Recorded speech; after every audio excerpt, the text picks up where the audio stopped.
আসসালামু আলাইকুম। হ্যালো বন্ধুরা, basic full technique IT or tips চ্যানেলে আপনাদেরকে স্বাগত। আজ এই ভিডিওর মধ্যে মাইক্রোসফট পাওয়ার পয়েন্টে একটি টিপস দেখব। যখন আপনারা মাইক্রোসফট পাওয়ার পয়েন্টে যখন আপনারা কাজ করেন, কাজের সময় আপনাদের প্লাস মাইনাস ইকুয়াল এগুলো আপনাদের ব্যবহার করতে হয়। এখানে প্লাস মাইনাস এগুলো আমরা এখানে শেপ ব্যবহার করতে পারি। যখন আমাদের কাজের ক্ষেত্রে প্রয়োজন হয়, আমরা শেপ আমাদের যে প্লাস চিহ্ন, মাইনাস চিহ্ন, ইকুয়াল, বাক চিহ্ন এগুলো আমাদের শেপ ব্যবহার করতে হয়। তখন আপনারা কিভাবে এখানে শেপটা ব্যবহার করবেন, আপনাদের কাজের সময় এটা আপনাদের যখন দরকার হয় তখন আপনারা ব্যবহার করবেন। যারা নতুন তাদেরও অবশ্যই প্রয়োজন হয়, যারা পুরাতন তাদের এই ভিডিওটি না দেখলেও চলবে। যারা নতুন তারা ভিডিওটি অবশ্যই দেখবেন কিভাবে এখানে প্লাস মাইনাস, বাক চিহ্ন, ইকুয়াল এগুলো এখানে শেপ ব্যবহার করতে পারেন। চলুন দেখি আমরা কিভাবে এখানে ব্যবহার করতে পারি।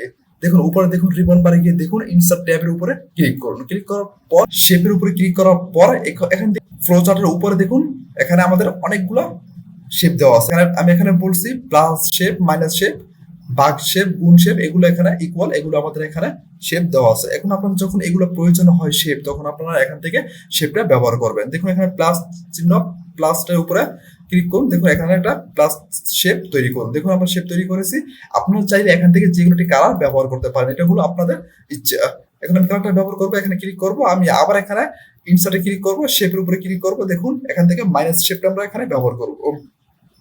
দেখুন আপনারা চাইলে ছোট ছোট করতে পারবেন, আবার আপনারা চাইলে বড় করতে পারবেন। আপনারা চাইলে এখান থেকে বিভিন্ন কালার এখানে দিতে পারেন, এটা হলো আপনাদের ইচ্ছে। তারপরে আমরা এখানে ইনসার্ট উপরে ক্লিক করব, এখানে শেপের উপরে ক্লিক করব, এখানে গুণ চিহ্ন, দেখুন গুণ চিহ্ন আমাদের এখানে তৈরি হয়ে গেছে। তারপরে আবার ইনসার্টে ক্লিক করুন, শেপের উপরে ক্লিক করুন, বাক চিহ্নের উপরে ক্লিক করুন। দেখুন আমাদের বাক চিহ্নটা তৈরি হয়ে গেছে। আপনারা চাইলে এইভাবে আপনারা এখানে তৈরি করতে পারেন। এখন আমি আবার ইনসার্টের উপরে ক্লিক করব, এখানে শেপের উপরে ক্লিক করব, তারপর এখানে ইকুয়াল, দেখুন আমরা ইকুয়াল তৈরি করেছি। তারপর আবার ইনসার্টের উপরে ক্লিক করবেন, এখানে শেপের উপরে ক্লিক করবেন, লাস্ট যে অপশনটা আছে সেই অপশনটা উপরে ক্লিক করুন।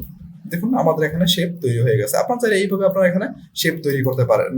দেখুন আমাদের প্লাস মাইনাস গুণ চিহ্ন এগুলো আপনাদের এখানে সহজেই, যখন মাইক্রোসফট পাওয়ার পয়েন্টে যখন আপনাদের এগুলো শেপ দরকার হয়, তখন আপনারা প্লাস চিহ্ন, মাইনাস চিহ্ন, বাক চিহ্ন এগুলো আপনারা এখানে শেপ তৈরি করতে পারেন।